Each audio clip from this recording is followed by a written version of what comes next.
quando eu falo com pessoas de RH, a tua caixinha de ferramentas, tu guarda um pouquinho, esquece um pouquinho que tu é RH e mergulha no negócio. Que empresa é essa? Que mercado é esse? Como é que essa empresa ganha dinheiro? Como é que essa empresa perde dinheiro? Como é que está a concorrência? Qual é o momento desse negócio? Ele está crescendo? Ele está caindo? Ele está se reinventando? Está sendo comprado? Está sendo vendido? Está comprando? Primeiro isso. Primeiro. Para depois pensar em cultura.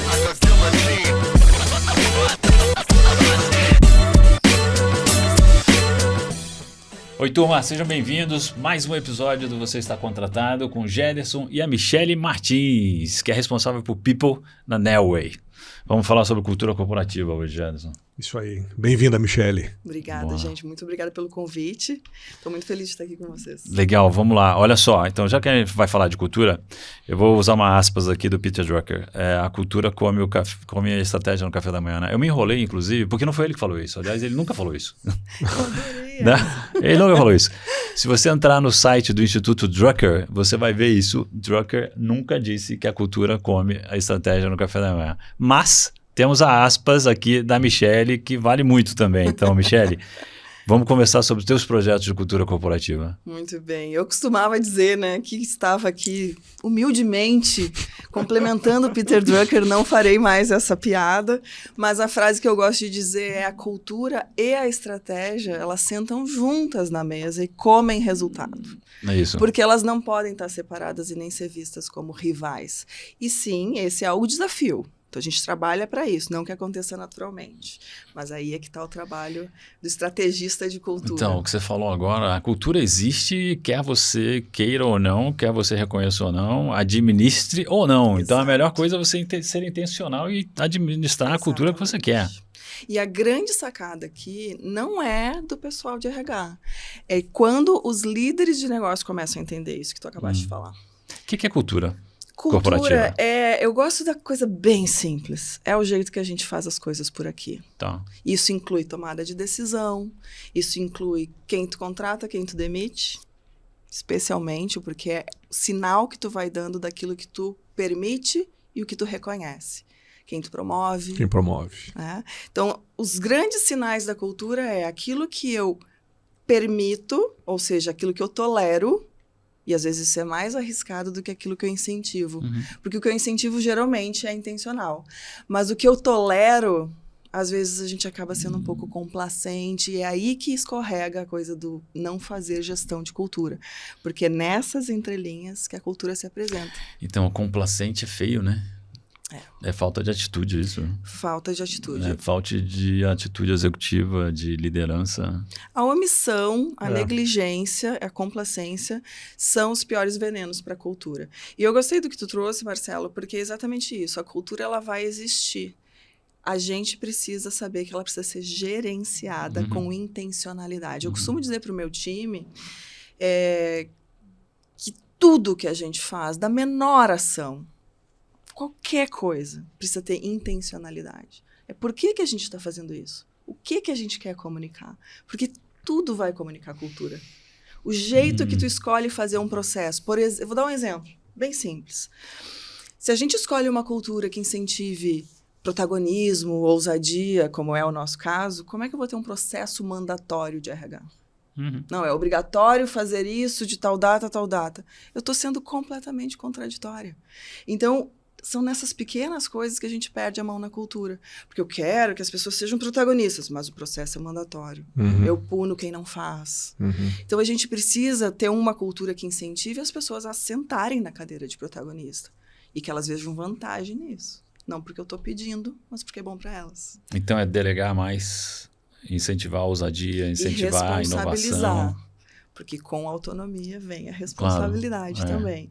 Porque isso também é bem interessante, né? As pessoas costumam pedir muita autonomia, mas elas também querem tudo muito seguro. Aqui tem uma aspas também, não tem? Do Homem-Aranha?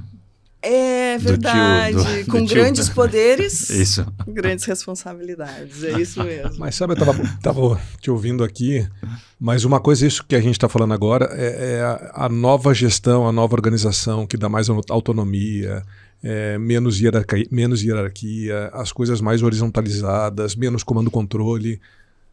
Mas não é para todo mundo. E eu acho que o difícil... Pô, isso é cultura, você acabou de definir cultura. Não, mas assim, mas o difícil é a empresa, a organização que não tem isso ou não está madura para isso e querer impor.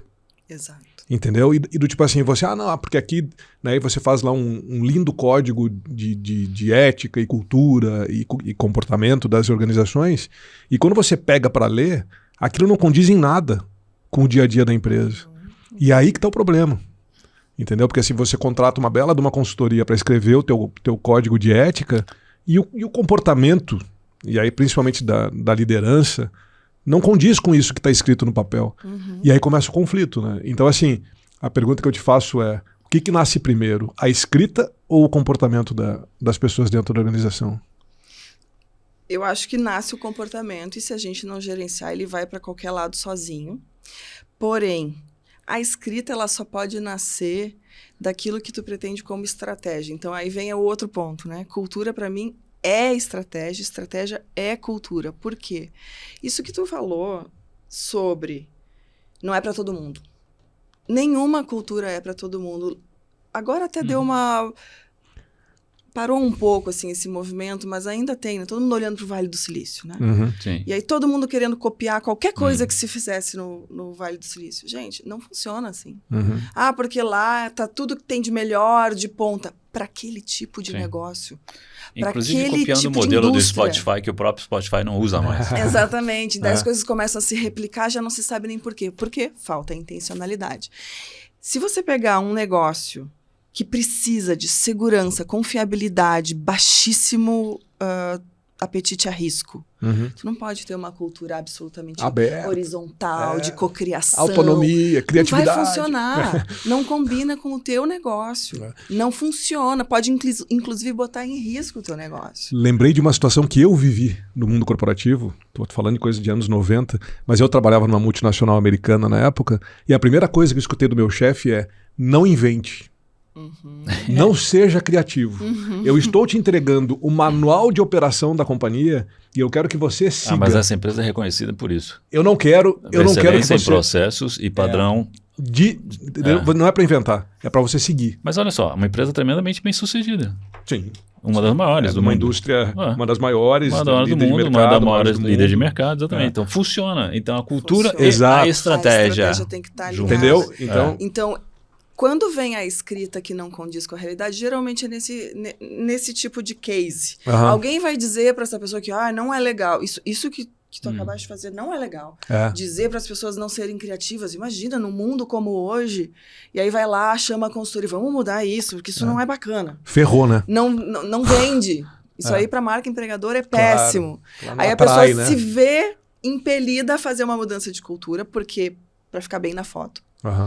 Vai contratar a consultoria, vai fazer um código lindo, vai fazer um manifesto, né? Contrata a melhor consultoria, mais moderninha. Valores. E faz tudo lindo e depois ninguém consegue aplicar porque aquilo não funciona na prática. Não está no DNA da empresa. Vai estar no DNA e não favorece o negócio. Acho que o ponto aqui, e por isso que para mim cultura é estratégia, é o que você faz para gerar mais resultado. E num negócio que precisa... De novo, confiabilidade. Excelência em produto vem de excelência em processo, que vem de replicabilidade. Não dá mesmo para ter muito espaço para cada um ficar inventando uma coisa. Agora, pega uma empresa de software, uma empresa de inovação.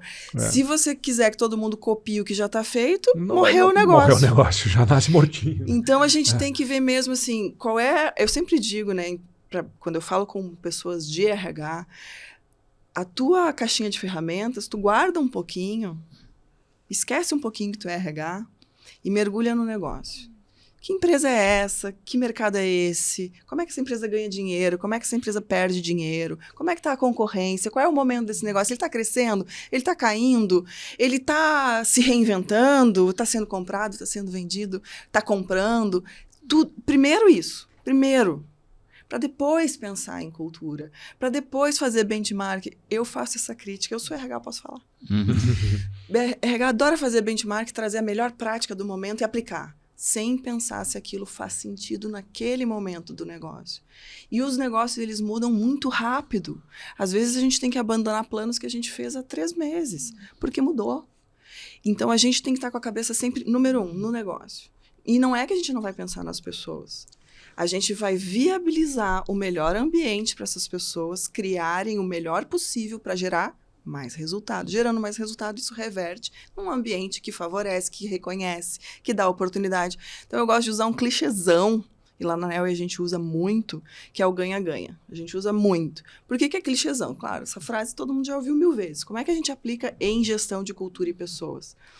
Só vai existir um ambiente onde você cresça, onde você tenha oportunidades, onde você ganhe mais dinheiro, ocupe posições de destaque na sua carreira, se essa empresa for próspera. Para ser próspera, eu preciso ter pessoas competentes, fazendo um bom trabalho, entregando muito resultado. Então, qual é o nosso discurso? Quanto mais você cresce, se desenvolve, quanto mais você se desafia, quanto mais você aprende, quanto mais você melhora enquanto indivíduo, isso é bom para você, obviamente, e você vai entregar mais resultado. Entregando mais resultado, essa empresa ela fica mais próspera e te devolve em forma de mais oportunidade, mais reconhecimento. E esse círculo virtuoso se retroalimenta. E as pessoas passam a fazer isso por quê? Porque é bom para elas. Eu não acredito muito nessa coisa da doação, vestir a camisa, se não tiver um ganho próprio. Eu costumo até falar de bom egoísmo nesse caso. É a minha carreira que está em jogo. Eu vou fazer aqui o que for melhor para minha carreira. Enquanto isso, eu entrego para a Neoway. E olha que bom. Ela ganha, eu ganho. Mas o que eu boto na minha mochila é só meu. Então, se a gente conseguir engatar isso de verdade, as pessoas perceberem no dia a dia delas que é genuíno, ela não está fazendo porque você está pedindo. Ela está fazendo porque é bom para ela. E ela quer entregar mais. Porque ela quer ver o resultado do que ela faz. A gente tem que acreditar que as pessoas... Eu gosto de acreditar que as pessoas elas têm boa intenção. Ninguém acorda de manhã querendo sacanear, querendo fazer corpo mole. As pessoas querem fazer coisas boas, mas elas precisam ver retorno. O David Ulrich, que é uma celebridade, né, do mundo de recursos humanos, também ele pergunta qual é o principal motivador das pessoas para trabalhar num determinado local, numa determinada empresa. E ele fala, gente, cara, é trabalhar numa empresa próspera, trabalhar numa empresa vitoriosa.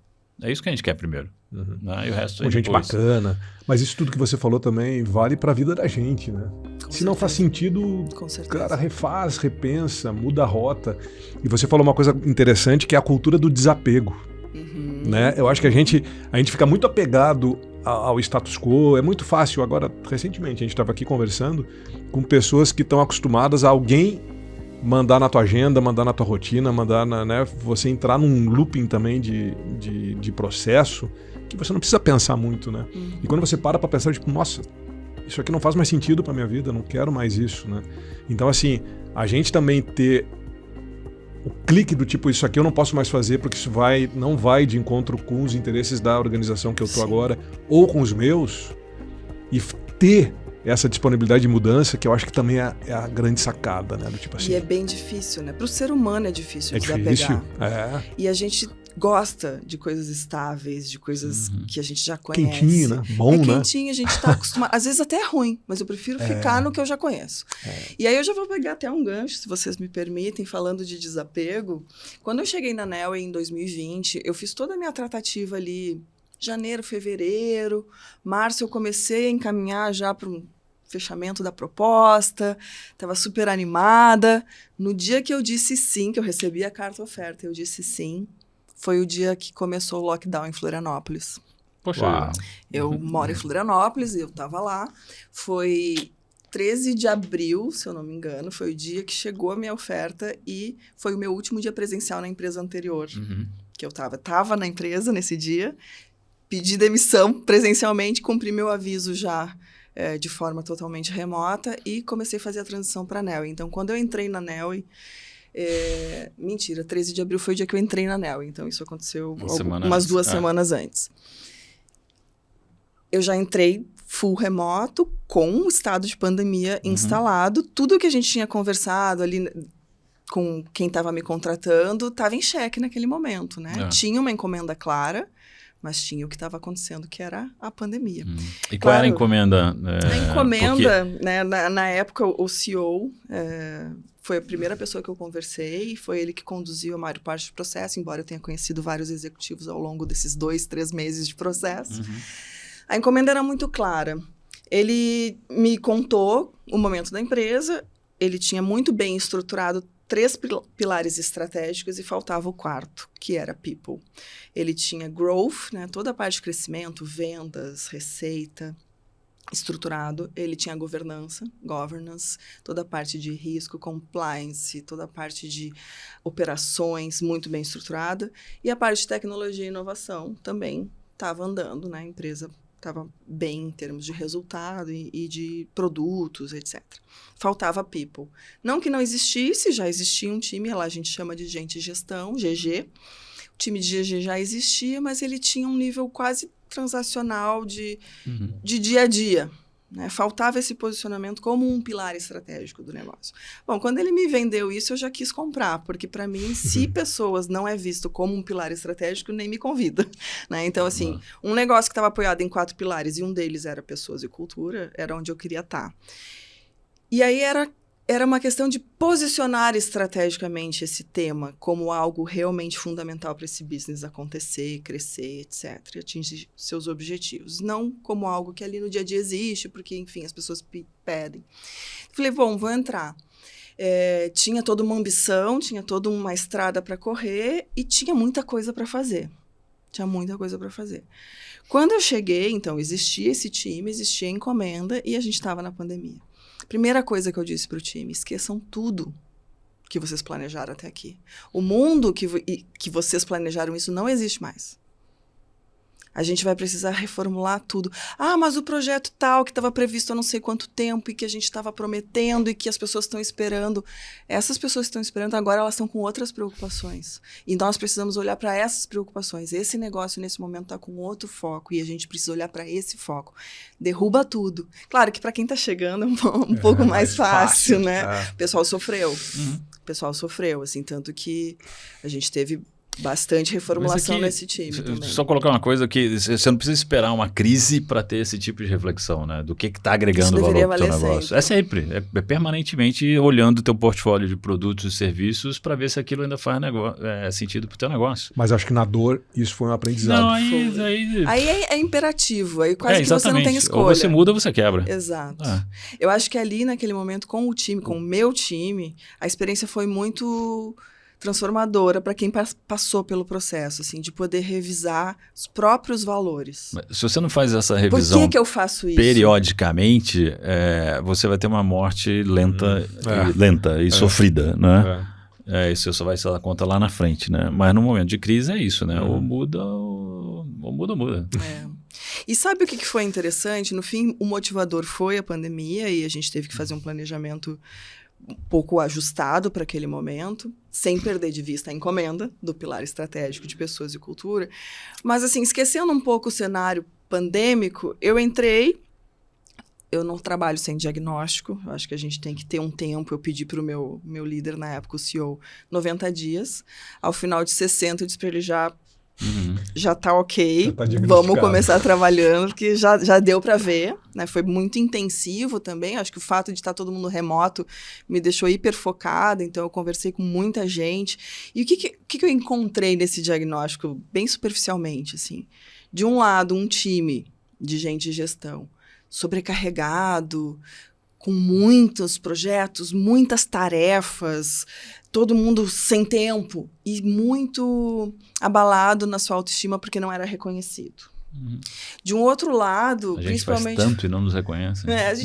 A gente faz tudo isso, né? As pessoas muito preocupadas em me apresentar o que elas faziam também, estava chegando, né? Não tinha antes uma cadeira de vice-presidente. Então, eu estava chegando numa cadeira que não existia. Então, todo mundo, obviamente, queria vender seu trabalho. Então, aqueles portfólios gigantescos e eu olhar, não acabava nunca. Eu pensei, meu Deus, que tanta coisa.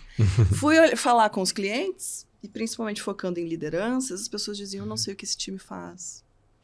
Qual é o valor que agrega? Tá faltando isso, tá faltando aquilo, a gente não tá olhando para isso aqui. Eu sei, gente, olha que... Esquece a pandemia. Olha que incongruência. Um time sobrecarregado, ressentido de não ser reconhecido, e o cliente dizendo o que eles fazem não gera valor.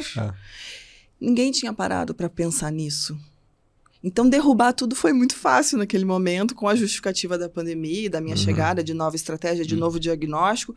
Mas o que tinha ali já antes, que qualquer um ali podia ter visto, era, vamos parar o que a gente está fazendo porque está desencontrado. Então, o nosso foco no nosso cliente, que no caso ali olhando para dentro eram os líderes, as pessoas, estava perdido, estava autocentrado. Eu faço esse projeto porque eu acho importante, porque esse projeto está na lista há muito tempo, porque eu quero fazer, porque eu vim em tal lugar que é o certo a fazer. Porque eu sei fazer e porque eu sei fazer, confortável. ou porque eu quero colocar algo em prática. Então, aqui a gente perde de vista o propósito do porquê que a gente está fazendo as coisas. E o desapego, ele responde a essa questão, assim, se não tiver um porquê muito claro, desapega. Aí volta aquela palavrinha da intencionalidade.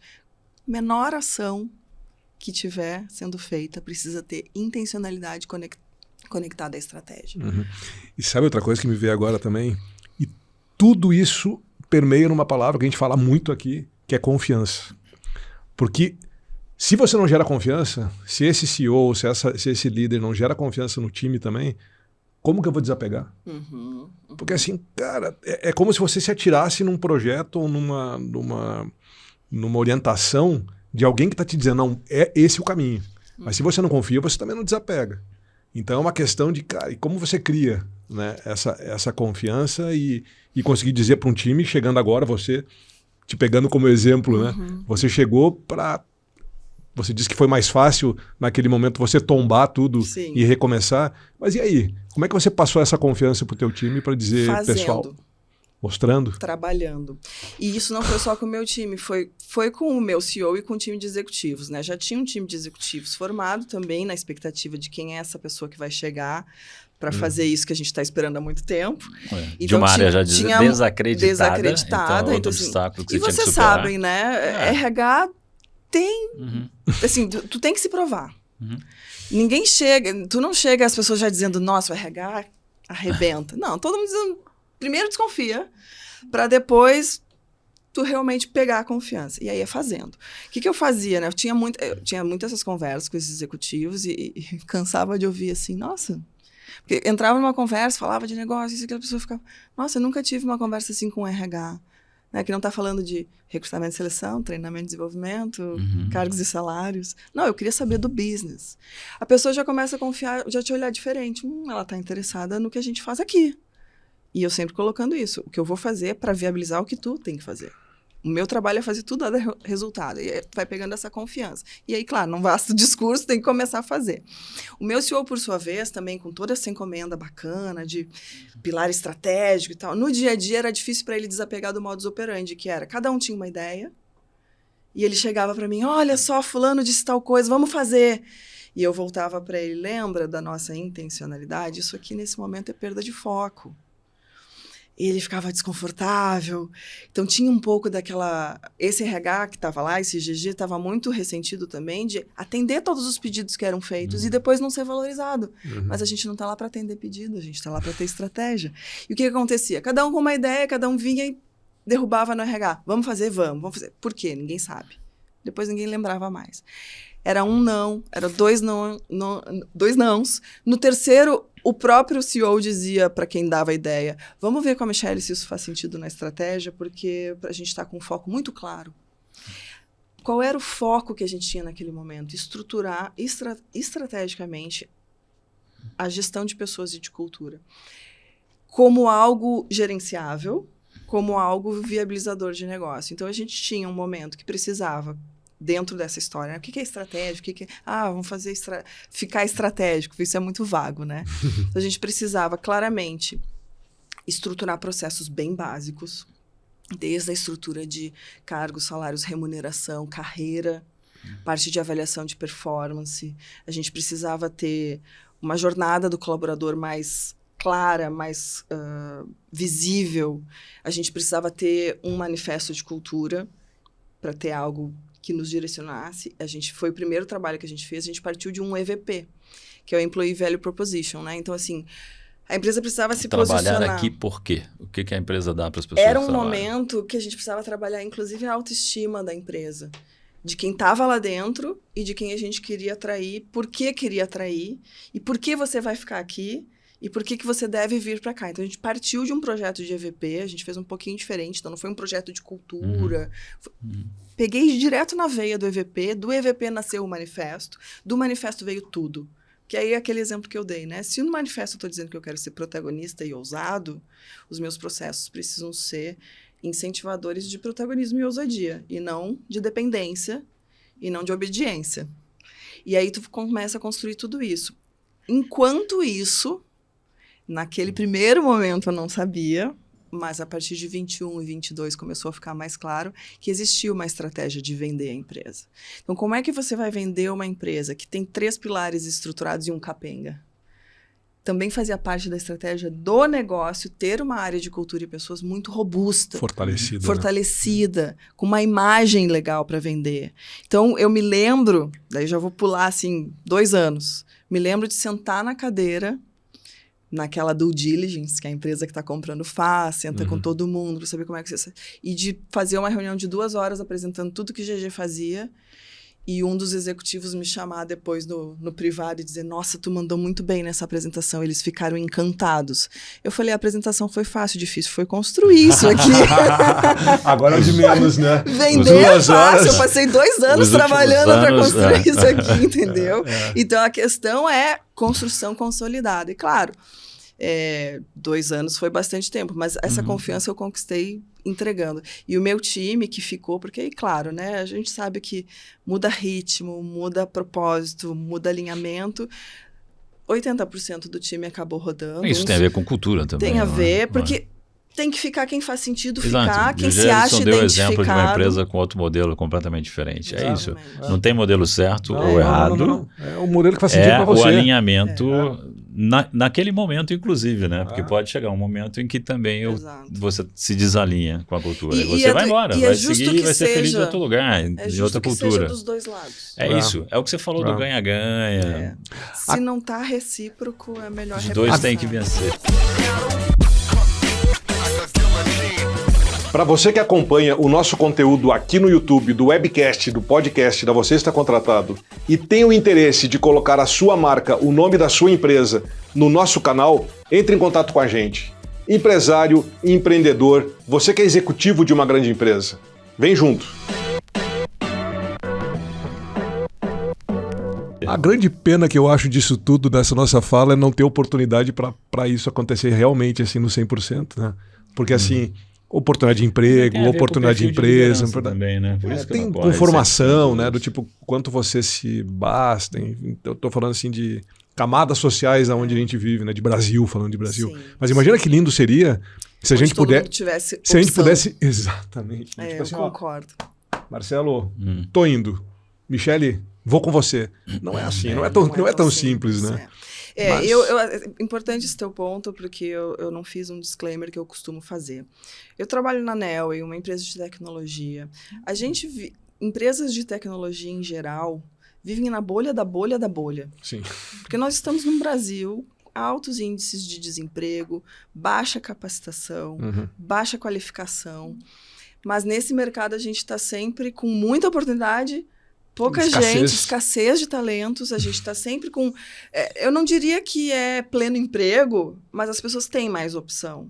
Né? Então, assim, o perfil das pessoas que trabalham normalmente nessas empresas é um perfil de pessoas que têm mais opção. Então, a gente pode se dar o luxo de trabalhar assim nesse ambiente. Então, é importante fazer essa observação, porque realmente nem toda empresa tem esse perfil de profissional, nem toda empresa vai poder também trabalhar nesse nível de troca, de escolha, né? Então, mas, de novo, voltando tem que trabalhar para onde eu tô, essa é a bolha que eu tô hoje, e a gente consegue ter esse nível de conversa com as pessoas e a gente vê isso acontecendo. Eventualmente, não vou dizer que é 100%, claro que não. Eventualmente, tu vai ter aquela pessoa com mais dificuldade de se movimentar e ela começa a ficar por necessidade e não mais por alinhamento de propósito. E eu sempre falo para os líderes, né? Nós lá em GG, a gente fala com a empresa toda, mas o nosso foco é capacitar a liderança. Então, quem faz gestão de pessoas são eles. Então, o nosso trabalho é muito com a liderança. O que eu falo sempre para os líderes é: não perca o timing de uma demissão. Isso é muito prejudicial para um time e, por consequência, para a empresa. Quando tu percebe essa pessoa que desgarrou e ela não está conseguindo tomar a decisão de sair, por N motivos, você precisa tomar a decisão por ela.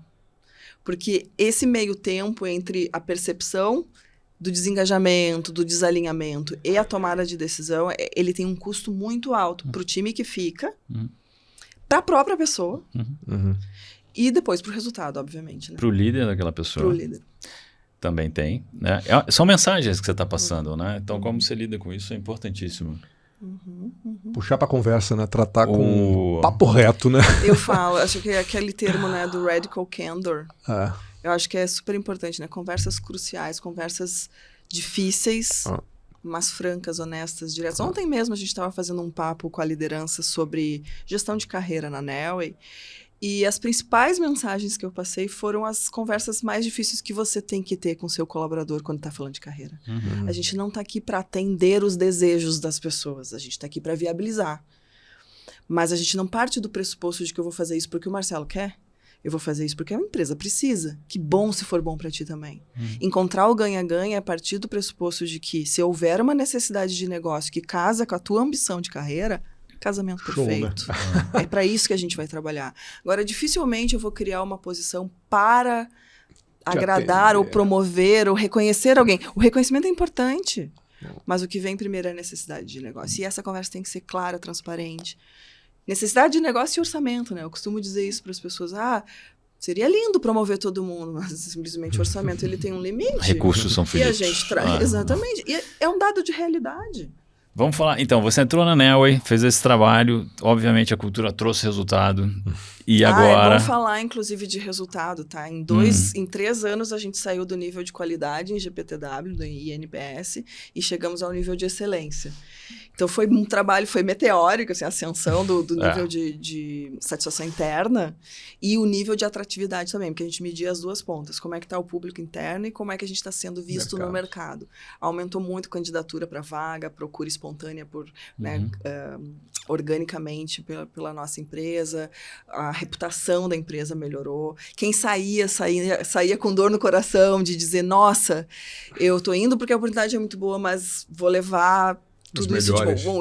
O INPS da entrevista de desligamento era altíssimo, então a gente conseguiu colher em dados assim, bastante resultado. E em termos de negócios também, né? Em termos de negócios porque vocês foram recentemente comprados Exatamente. pela B3, Pela então B3. outro indicador de sucesso bacana aqui.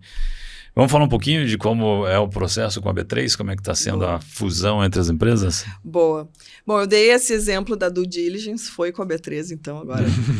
Então foi isso, a gente já estava no processo de encaminhamento para o fechamento, começou ali, então, e foi assim mesmo que a gente tratou internamente, um grande sucesso. Ser comprado pela B3, a Bolsa do Brasil, não é para qualquer empresa. Pensa no nível de exigência que eles têm, com todos os processos, que esteja realmente tudo funcionando muito bem. Imagina o tamanho dessa due diligence. Nossa, foi extensiva e cansativa. Foram mais de 6 meses, né, de muito trabalho. E passar com louvor, a gente tomou isso como um grande reconhecimento. Foi o ápice de tudo que a gente construiu, e começou antes da minha chegada, foi antes de 2020 que isso começou, obviamente.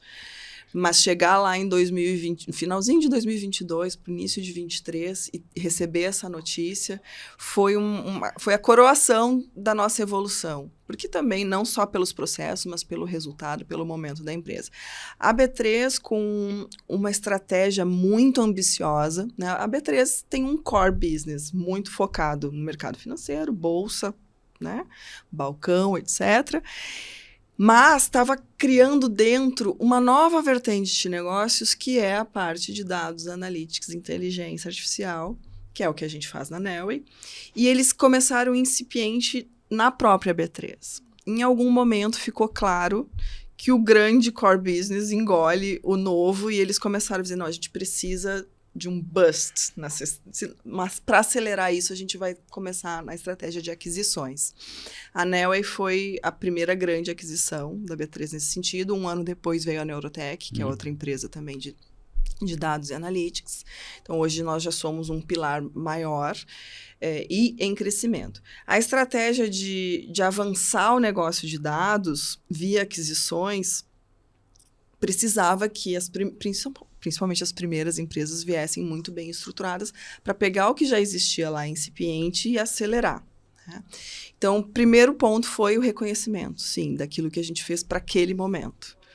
Quando começa a aproximação dos dois negócios, a gente começa a ver as diferenças. Porque, embora esteja clara que é uma estratégia de novos negócios, inclusive a gente tem uma vice-presidente na B3 que olha só para os novos negócios, a gente é considerado um pilar diferente do core business, então não tem uma intenção de fazer uma gestão única, é um negócio diferente. A gente começa a se aproximar. Embora tenha essa vice-presidência, tem todo um corporativo que é Core B3. E aí a gente começa a enxergar as diferenças de cultura. E essa conversa começa a ficar muito interessante, porque que bom, estamos num ambiente de pessoas excelentes, inteligentes e de alta performance. Todo mundo reconhece que, sim, o choque cultural ele é super natural, porque o core business da B3 é bem o que a gente estava falando antes. Demanda segurança, confiabilidade, é super regulamentado, a gente precisa ter certeza do que a gente está fazendo, então a replicabilidade ela é importante, seguir processos é importante. Então essa cultura muitas vezes choca com uma empresa que trabalha com base em inovação, muito mais apetite ao risco. Então B3, zero apetite ao risco. Empresas de tecnologia geralmente têm muito mais apetite ao risco. Então as coisas começaram em processo a se chocar, sim. Falei que foi início de 2023, né? Primeiro ano a gente não teve muita... Teve uma aproximação, vamos começar a se conhecer, não, mas vocês vão tocando, o negócio de vocês é diferente. Esse ano é que começou, não, agora a gente vai começar a pensar na estrutura de gestão dessa nova empresa, dessa nova vertical, desse novo negócio. E aí fica, às vezes, né? Puxa para lá, puxa para cá. Onde nós estamos agora, que a coisa está começando a ficar mais clara, em 2025 a gente acredita que já vai ter um modelo um pouco mais definido. Ele não está desenhado ainda, a gente ainda não tem a estrutura desse novo business, como ela vai funcionar, a gente está no meio de um projeto, inclusive, de desenhar isso, mas sobre cultura a gente já tem as conversas cruciais. E a conclusão do momento não pode ser cultura B3, nem Neoway, nem Neurotech. Vou citar só os maiores aqui, porque tem outras menores envolvidas também do grupo B3. Não vai prevalecer a cultura de ninguém. E essa cultura nova, ela vai ser algo que é diferente das três, mas que precisa somar as fortalezas das três e criar algo novo para que esse novo negócio seja viabilizado. E aí entra de novo o desapego. Porque o que faz ter sucesso na cultura B3 não é necessariamente a fortaleza que nessa nova cultura vai imperar. E da Neoway também, e da Neurotech também. Porque então, tem um imperativo de negócio aqui, não é? Totalmente. Exatamente. Para onde vai o negócio resultante o sucesso de hoje dessas não vai significar o sucesso fusões todas. Não vai. Uma vez eu escutei uma frase que eu levo comigo. O sucesso do teu passado não garante teu futuro. Exato. Não, e no mercado financeiro, isso está escrito no rodapé de todas as lâminas de produtos de investimento, né? Todos os fundos de investimento estão lá escrito. Performance passada não é indicativo de performance futura. Tá lá, tem um disclaimerzinho, né? Então, o mercado financeiro sabe muito bem disso, como isso funciona. E isso que é o bacana, assim, eu particularmente, como GG, como RH, me aproximando muito e trabalhando já junto com o RH da B3, é muito gostoso de ver esse respeito partindo desse conhecimento, que nós somos diferentes. E a gente pode se complementar. Eu não sou maior que você porque fui eu que te comprei. Eu não sou melhor que você porque eu sou uma empresa maior, consolidada. Uma empresa de resultado absurdo, uma empresa de sucesso absoluto, consolidada no mercado. Indiscutível o sucesso da B3. Agora, a consciência de que esse sucesso talvez não me sirva, eu representando Neoway ou representando essa nova vertente de negócio, facilita muito a conversa. Então, quando a gente está conversando o que eu posso, como Neoway, RH Neoway, posso aproveitar dessa expertise B3, traduzindo para esse meu mundo, ao mesmo tempo que traduzo para eles como funciona esse mundo. Porque é um mundo diferente. A gente teve, inclusive, e tem, né, é um desafio que estamos enfrentando, porque existia, como eu disse, dentro da B3, uma unidade incipiente. Então, algumas pessoas começaram a vir para a Neoway Bom, agora isso aqui vai ser gerenciado Não, aqui. claramente, esse negócio aqui a gente quer alavancar, E né? aí- Não é isso. Aí, às vezes, fica Mas difícil, tem porque claro. se a gente voltar lá para a história do EVP, a pessoa que foi trabalhar na B3, ela comprou um EVP. Quando ela vem para a NEL, e choca com isso. Não foi o que ela comprou. Uhum. É diferente. E é diferente pra caramba. Tem gente que vai gostar, vai dizer que é diferente, é melhor. Tem gente que não consegue se adaptar. A gente já teve casos das pessoas pedir para voltar. Claro. Ah, eu quero voltar para B3. E às vezes, líderes do nosso negócio pensam, como não querem estar nesse ambiente inovador, disruptivo? Olha a estrada que a gente tem pela frente. Não, a pessoa não quer. Não é o perfil Não dela. tô afim, né? Não é para todo mundo. Não é pra todo Assim mundo. como a cultura não e é se para ela tem qualquer alta empresa. performance do outro lado, deixa ela voltar para lá. É a história e do não tem continuar certo e bem ali. errado, né? Exato, é a mesma coisa que a gente falou antes. Muito, vocês Nem têm toda um caminho cultura muito serve para qualquer interessante. empresa É. e nem todo EVP serve para qualquer pessoa. E por isso que é tão importante a história do EVP. A gente tem que ter clareza de quem a gente precisa ter com a gente. Isso para mim é super estratégico. Por exemplo, de novo, né, falando dessa transição. Eu falei, vocês não sei se perceberam, mas eu falei várias coisas no passado. Nosso NPS foi, a gente tava. É. O que acontece? Momento de aquisição, Esquece. chacoalha tudo. Chacoalha tudo. Chacoalha Outra tudo. história. E agora?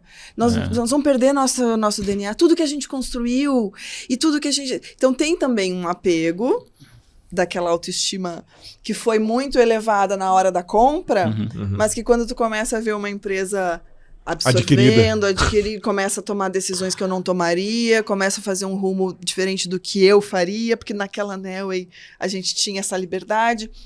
Não dá para ter o melhor dos dois mundos. Fomos comprados, Poxa. temos que nos adaptar. Apego ao passado não vai nos levar a lugar nenhum. Essas pessoas que não conseguem desapegar, elas talvez não façam parte mesmo desse novo momento. Pessoas muito saudosas e muito resistentes ao novo momento, elas normalmente não conseguem virar a chave, por melhor performance que elas tenham. Isso é difícil para os líderes entenderem também.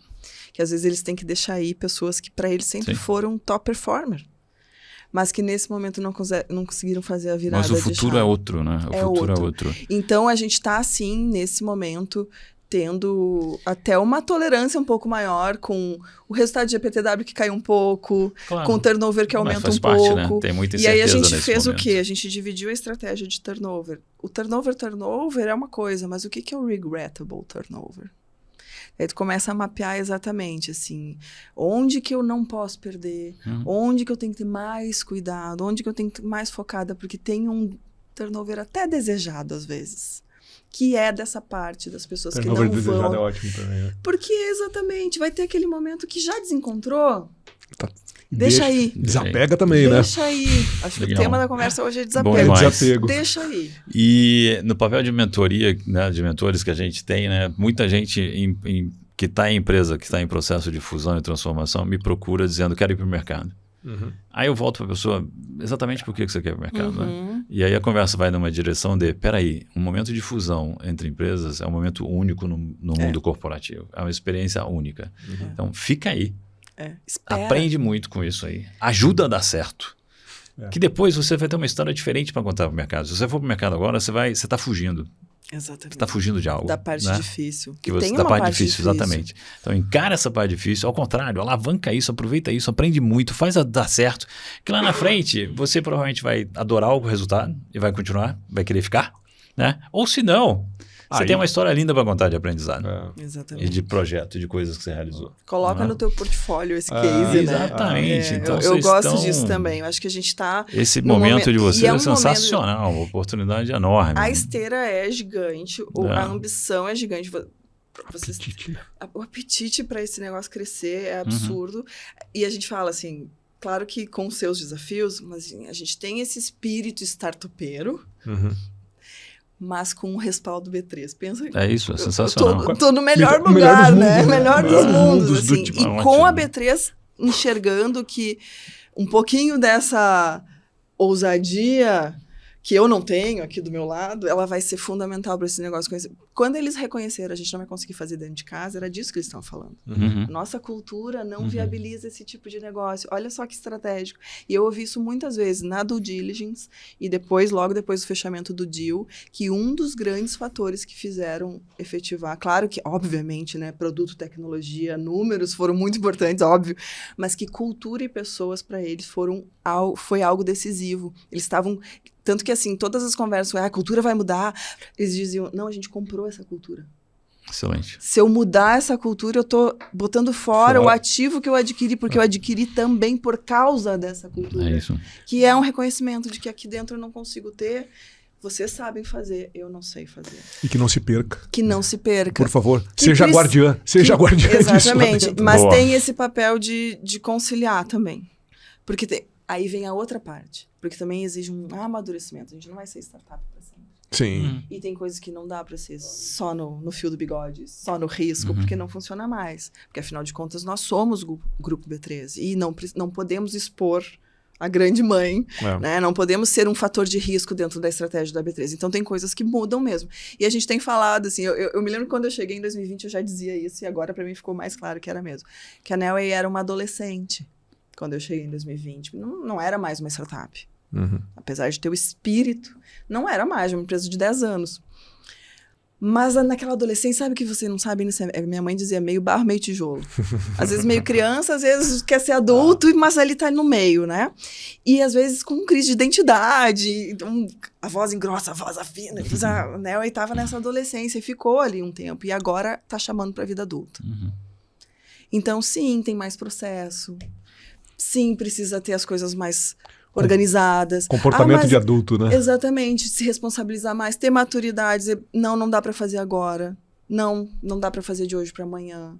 Não, a gente precisa pensar 2 vezes antes de tomar uma decisão. Então não vamos perder a essência, mas tem aprendizados e amadurecimento. Então esse ano, desde o início do ano, a gente faz um evento de kick-off sempre, todo ano. O nosso papo foi, primeiro, vamos colocar de volta resultado na frente, porque também tem isso, né? Enquanto tu tá numa fase de crescimento, tu tá olhando para outros números. O avanço é mais importante que a linha, né, do lucro, do resultado. Agora, quando tu começa a virar adulto, não é queimar tudo para crescer a qualquer custo. A gente começa a ter que se responsabilizar pelas consequências das nossas decisões. E isso foi doído. É muito processo de adultecer. Né? Começa a doer, ter que tomar decisões que antes eram mais fáceis. Boa. Depois a gente vê a consequência. Então, isso vai mudando cultura. E a gente começou a falar mais de resultado. A gente começou a convidar mais as pessoas para esse adultecer. E as pessoas foram entendendo. E isso sem perder o foco em pessoas. Porque quando começa a falar de resultado, automaticamente as pessoas falam, agora resultado, não se olha mais para pessoas. E o nosso discurso tem sido, e a nossa prática, não vamos abrir mão de olhar para as pessoas, mas também não vamos mais deixar de falar de resultado. Então, é a cultura que viabiliza esse amadurecimento do negócio. Então, a gente tem muito caminho pela frente e eu concordo plenamente com o teu ponto. É um momento riquíssimo para estar. A gente costuma falar que é um case mundial que a gente está construindo. Poucas bolsas no mundo já fizeram isso. A gente tem referências de bolsas internacionais que começaram esse processo, mas no Brasil, na América Latina, nós somos os primeiros e seremos os maiores, com certeza. Então, assim, é um case global. Quem não estiver vendo isso como um baita desafio, talvez não esteja no lugar certo, porque para mim gera assim muita ansiedade e muita animação. Ótima conversa, Michele, obrigado. Você deixou bastante claro como cultura corporativa é um ativo para as organizações. Muito bacana. Parabéns. Obrigada, adorei a conversa. Muito sucesso para todo mundo que está nesse processo agora. Muito sucesso para nós. Obrigada, gente. E obrigado você também que nos ouviu. Acompanhe a gente no próximo episódio. Até mais. Tchau. Ficha técnica. Realização, você está contratado. Apresentação, Gederson Beck e Marcelo Nóbrega. Cinegrafia e áudio, Juscelino Gonzalez. Assistência, Anne Costa. Edição, Unique. Direção, Fernando Vítulo. Gravado nos estúdios da Unique.